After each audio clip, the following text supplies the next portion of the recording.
Hi everybody, it's Mrs. Oates, and I was asked to read a story to you for your March Madness. And I'm the librarian at the Ligonier Valley Library, and most of you probably know me. Hi out there. So Mrs. Story asked me to choose a story to read, and I chose The True Story of the Three Little Pigs. And I'll be reading this to you in just a minute, but I wanted to show you that I have our friends with us today.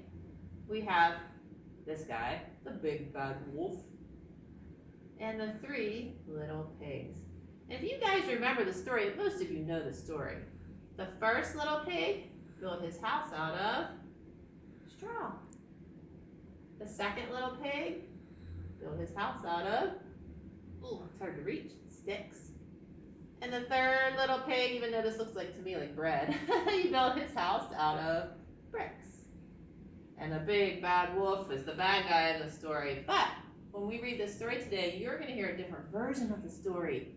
The wolf has his own story to tell, and it's not what you think at all.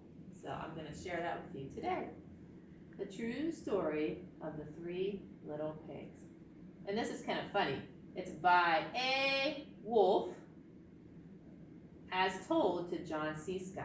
So the author of the book was listening to the story told by the big bad wolf. His name's A. Wolf. The true story of the three little pigs. Everybody knows the story of the three little pigs. Or at least they think they do, but I'll let you in on a little secret. Nobody knows the real story because nobody has ever heard my side of the story. So this is being told from the point of view of the big bad wolf. I'm the wolf, Alexander T. Wolf. You can call me Al if you want. I don't know how this whole big bad wolf thing started, but it's all wrong, wrong, wrong, wrong. Maybe it's because of our diet. Hey, it's not my fault wolves eat cute little animals like bunnies and sheep and pigs.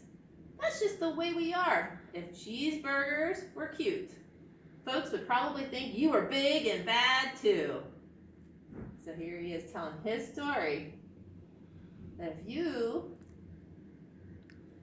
would eat, if cheeseburgers were considered cute, you guys would be big bad wolves too.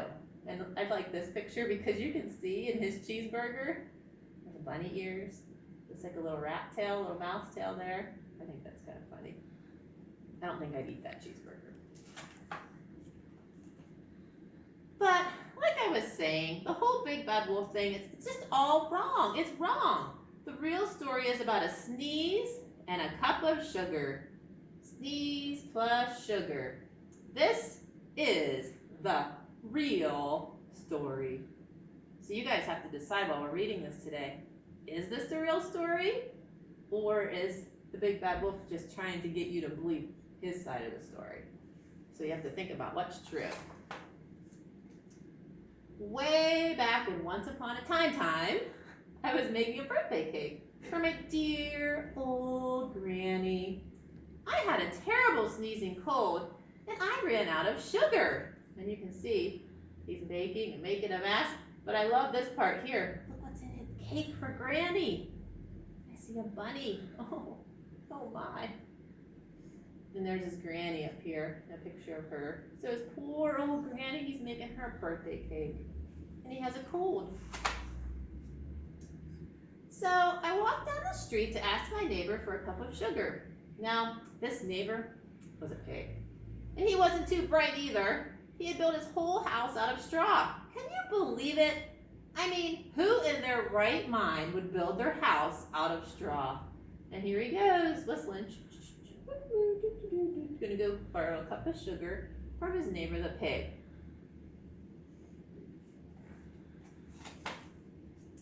So of course, the minute I knocked on the door, it fell right in. I didn't want to just walk into someone else's house, so I called, little pig, are you in? But there was no answer. I was just about to go home without a cup of sugar for my dear old granny's birthday cake. Then that's when my nose started to itch. I felt a sneeze coming on.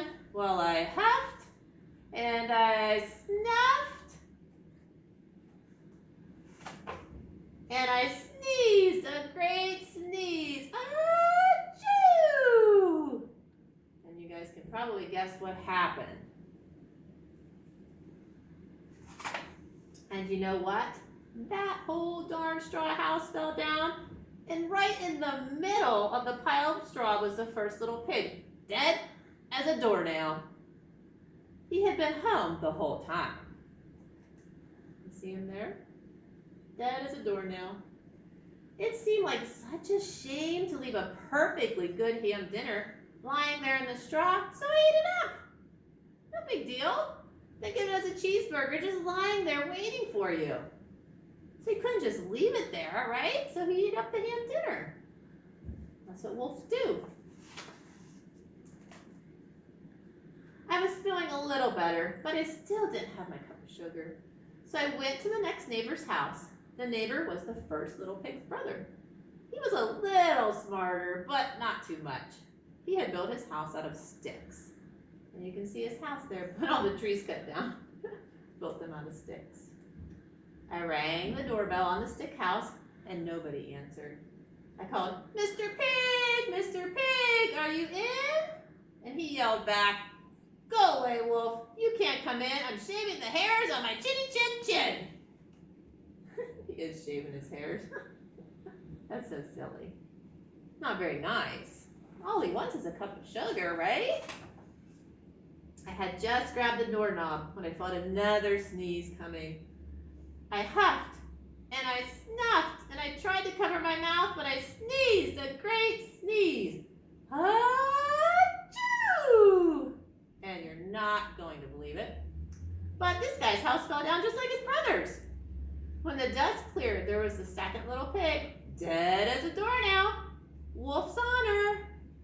So he says, "Wolf's honor is, you gotta believe me, this is what really happened. I just sneezed." And there's the second pig, dead as a doornail.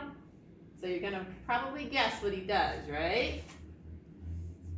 Now, you know food will spoil if you just leave it out in the open. So I did the only thing there was to do. I had dinner again. Think of it as a second helping. I was getting awfully full. Big belly, his shirt's getting too small. But my cold, it was feeling a little bit better. But I still didn't have that cup of sugar for my dear old granny's birthday cake. So I went to the next house, and this guy was the first and second little pig's brother. He must have been the brains of the family. He had built his house out of bricks. Look at that house, guys. Nice and strong. I knocked on the brick house. No answer, of course. I called, "Mr. Pig! Mr. Pig! Are you in? Are you there?" And do you know what that rude little porker answered? "Get out of here, wolf. Don't bother me again." Oh my. He was a little rude. Oh, and I like this picture. Hopefully we can zoom in. This is what's funny about this book. They're telling it from the wolf's point of view. Look at the pig. He looks so evil. But whenever you see the puppets of the pigs or other stories of the three little pigs, they're so cute and adorable. But they make him look like he's really the mean guy in this story. I wonder if that's true. Talk about impolite. He probably had a whole sack full of sugar in his house, and he wouldn't give me even one little cup for my dear, sweet old granny's birthday cake. What a pig. I was just about to go home and maybe make a nice birthday card instead of a cake when I felt my cold coming on. I huffed, and I snuffed, and I sneezed once again. Achoo! Then the third little pig yelled, "And your old granny can go sit on a pin." Oh no. He made a rude comment about Granny. Now, I'm usually a pretty calm fellow, but when somebody talks about my granny like that, I go a little crazy. When the cops drove up, of course I was trying to break down the pig's door, and the whole time I was huffing and puffing and sneezing and making a real scene. And there he is. So he's mad, and he's sneezing, and he's mad, and he's sneezing, he's trying to break down the door. So when the police come, and there's the reporter, this is what they see. So they just assume that he's the bad guy, according to the paper. And of course he made the paper, being all mad and sneezing. So it looks like he's huffing and puffing and trying to break down that door. The rest, as they say, is history. The news reporters found out about the other 2 pigs I had for dinner. They figured a sick guy going to borrow a cup of sugar didn't sound very exciting. So they jazzed up the story with all that huff and puff and blow your house down stuff. And they made me the bad guy. They made me the big bad wolf. That's it, the real story. I was framed. And here he is in jail. He was framed, guys. He didn't do it. But maybe you could loan me a cup of sugar. Well, this guard's a pig. So they put him in jail. So that is the wolf's side of the story. So I want you guys to think about, who do you believe? Do you believe him?